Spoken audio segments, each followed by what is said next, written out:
บ้านเฮา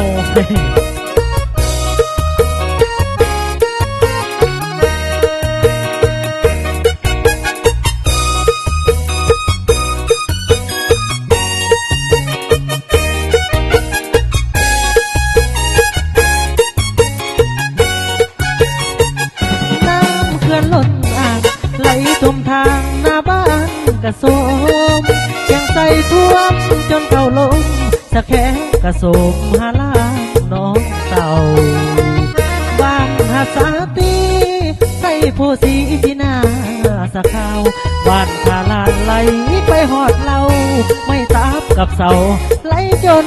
บ่ยังน้ำเขื่อนล้นอ่างไหลจมทางหมู่บ้านของเฮาแก่งใส่ท่วมบ่ให้เบากระโสมของเฮาไหลสู่ไหลทาง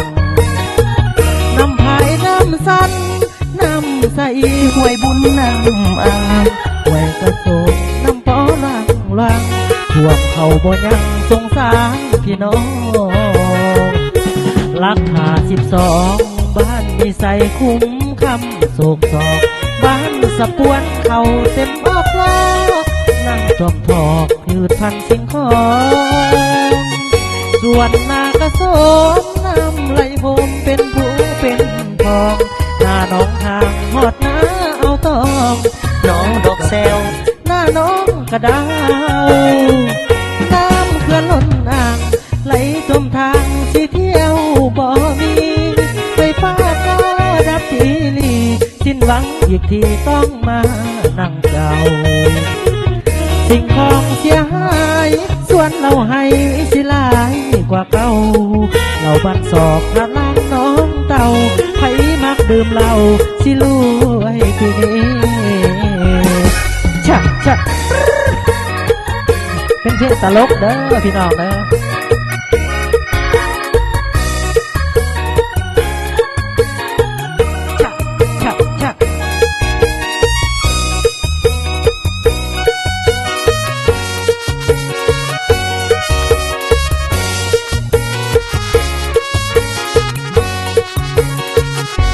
รับ52บ้านมีใส่คุ้มคำโศกศอกบ้านสะปวนเขาเต็มออกลอกน้ำท่วมทอกพืชพันธุ์สิ่งของส่วนนากระโส